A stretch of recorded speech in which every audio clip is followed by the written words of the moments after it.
तुम लोग 9th का पोलिनोमियल्स पढ़ रहे हो, बहुपद चैप्टर, ये पार्ट 8 है। इसमें तुम लोगों को जानकारी दी जाएगी द्विघात बहुपद का व्यापक रूप क्या है, क्वाड्रेटिक पोलिनोमियल्स का। इससे पहले वाला पार्ट में बताए थे रैखिक बहुपद का व्यापक रूप क्या है। तो व्यापक रूप का अर्थ क्या होता है ये बता दिए थे। तो देखो, जो बहुपद ax² plus bx plus c के रूप में रहेगा वही बहुपद द्विघात बहुपद कहलाएगा। जहाँ पर एक शून्य नहीं होना चाहिए, a is not equal to शून्य। क्यों नहीं होना चाहिए? अच्छा, a शून्य नहीं होना चाहिए, भले ही b और c शून्य हो जाए, ठीक है। तथा a b c ये तीनों रियल नंबर्स है, वास्तविक संख्या। पिछले पार्ट में बता दिए थे किस तरह की संख्याओं को वास्तविक संख्या कहेंगे।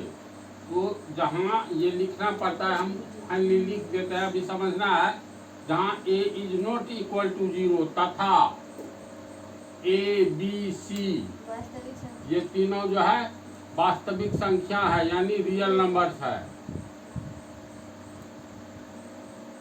तो इसका अर्थ हुआ इस रूप में जो बहुपद रहेगा वही बहुपद द्विघात बहुपद कहलाएगा। जैसे a बराबर कुछ भी हम लोग मान सकते हैं। मान लो ये देखो 3x²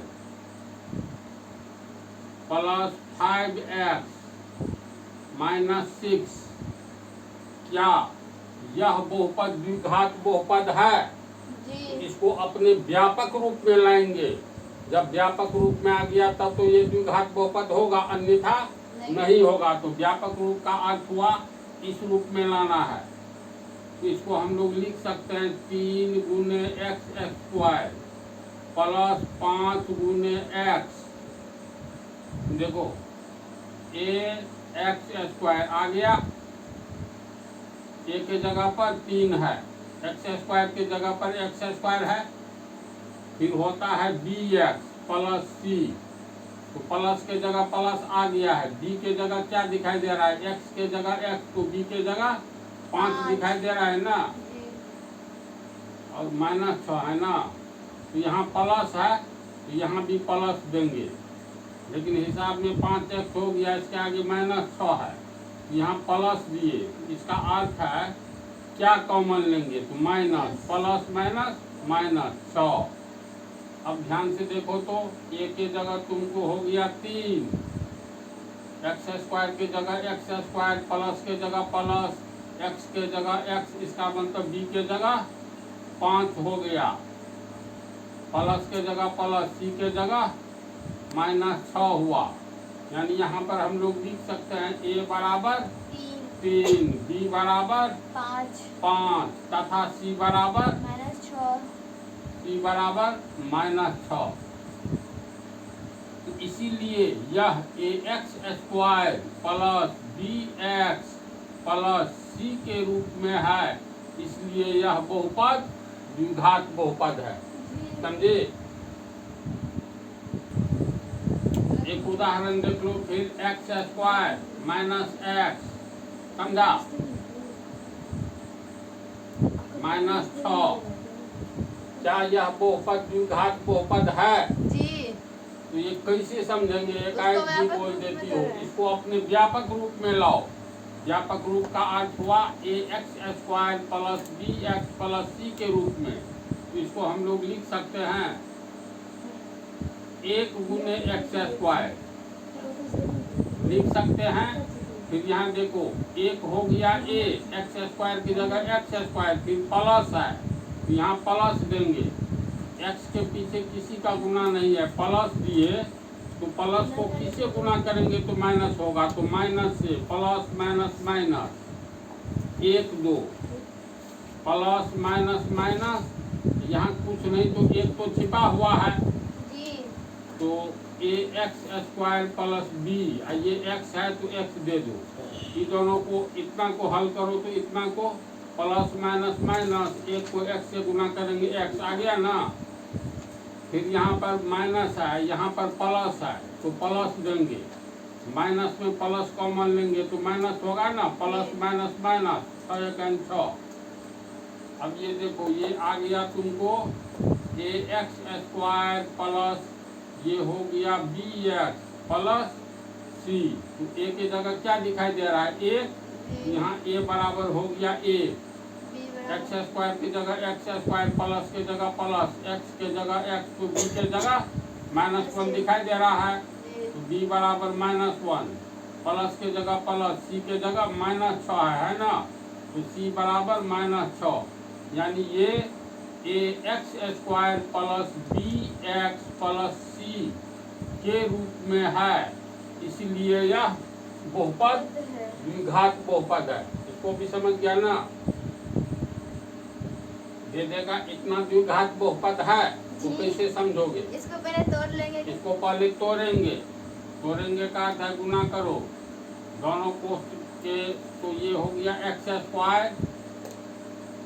प्लस 3x, इसको x से गुना कर दिए, माइनस प्लस माइनस, 5 को x से गुना किए 5x, माइनस प्लस माइनस, 5 किया 15। अब ये हो गया x² plus 3x minus 5x minus 2x minus 15, इतना हम लोगों को प्राप्त हुआ। तो इस टाइप में पहले हम लोग सोल्व कर लेंगे। अब ये देखो व्यापक रूप में क्या होता है, तो ax² plus bx plus c इस रूप में लाना है। x² के पीछे कुछ नहीं है तो 1 है, इसको हम लोग लिखेंगे 1 गुने x²।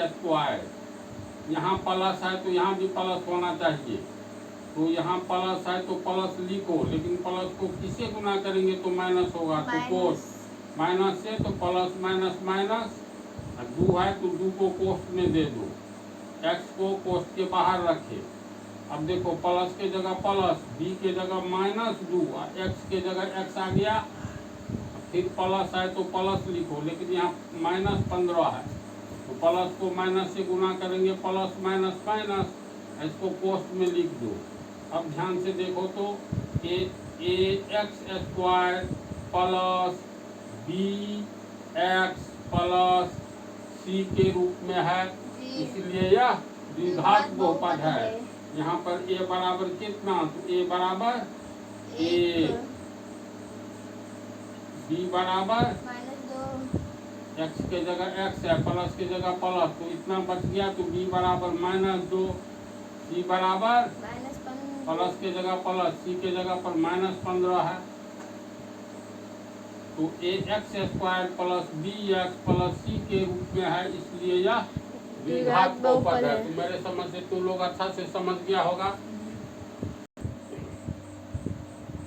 तुम लोग पहला उदाहरण, दूसरा उदाहरण और तीसरा उदाहरण समझ जाओगे। चौथा देखो तो चौथा में है x² माइनस 9, तो हम लोग को लाना है किस रूप में, यहाँ देखो दिया है x² माइनस 9 द्विघात बहुपद है, तो व्यापक रूप होता है ax² plus bx plus c, x² a के जगह 1 छिपा है तो 1 गुने x², c के जगह ये -9 है, ये bx कहाँ से आएगा तो प्लस, b को 0 मान लो गुने x, 0 को x से गुना करेंगे शून्य हो जाएगा, तो इस बीच में शून्य जोड़ो या घटाओ कोई अंतर नहीं पड़ता है। अब प्लस इसमें कॉमन ले लो -9, देखो इसको हल करो तो x² हुआ ये प्लस, ये शून्य हो गया, शून्य छिपा हुआ है, प्लस माइनस माइनस 9, समझा।